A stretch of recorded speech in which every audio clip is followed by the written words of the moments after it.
It is 1626. Along the rocky New England coast, there are several new settlements. It's a small community numbering scarcely more than 30 people. Robert Trent here is a fisherman. He built this bark wigwam with Albert Sims and Jason Conway. As yet, there are few women in Nomkeg. The beds are hung up like this every morning, but the fire's dying out is a rare occurrence. Over at the Fox dugout nearby, morning tasks are likewise underway. Mr. Fox is hewing newly felled fir. That's something that has to be done in carving a home out of a wilderness. Lucinda Fox is grinding Indian corn, a food important to all the settlers, while Brother Oliver milks the family goat, a highly prized possession brought from England. And now, Jason has laid the new fire and must borrow a live ember to light it. Here he is at the Fox place. Would there be an ember in your fire for some careless bachelors, John? That there would, Jason, and you'll be welcome. Do but speak of it to Susan. The Nomkeg settlers share dangers together, and they gladly share comforts too. How seems Master Robert today, Mistress Fox? I fear me there is little change. The fever has not left him these many days. One day, when you're well again, laddie, you can hunt deer with Jason.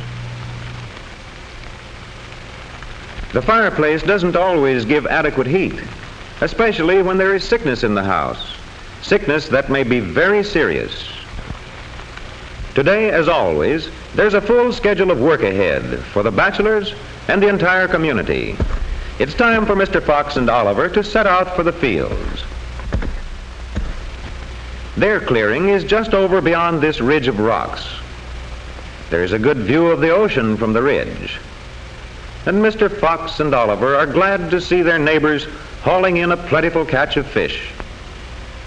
Food from the sea, food from the land.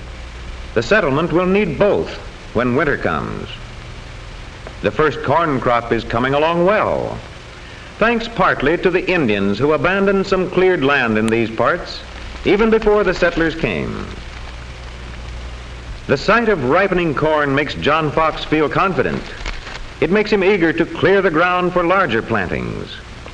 It isn't easy, this clearing of a wilderness.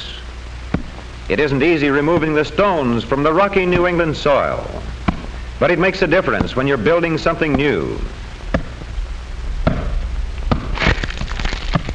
Jason here, repairing the roof of the bark wigwam, had a far more comfortable house in Dorchester, England.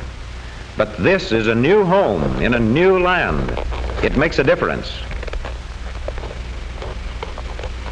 Albert Sims, who grows and harvests his own tobacco, takes as much satisfaction in his small crop as do the big plantation owners of Virginia far down the coast to the south.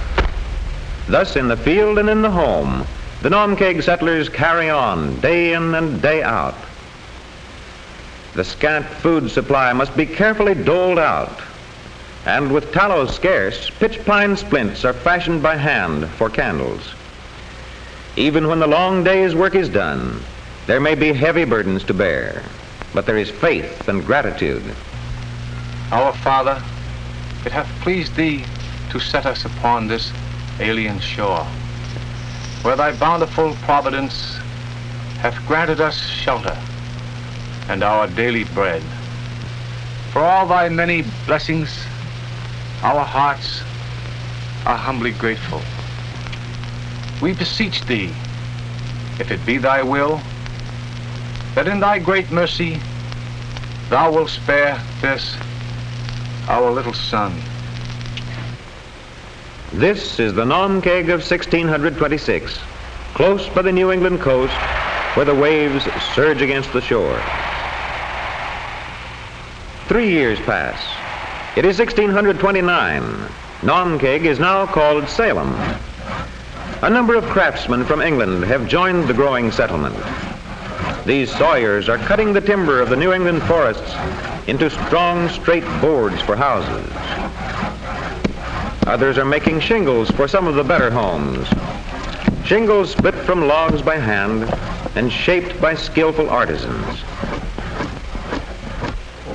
And here at the newly built brickworks, clay dug from the earth nearby is ground and mixed and moistened and then placed into molds. Sized and shaped by the wooden forms, the blocks of clay will be dried in the sun and later hardened in kilns. Bricks for chimney and hearth and fireplace. Nearby, the newly arrived blacksmith beats out nails for the ever more numerous houses. The iron for the nails and the coal for the forge have to be brought from England. But the actual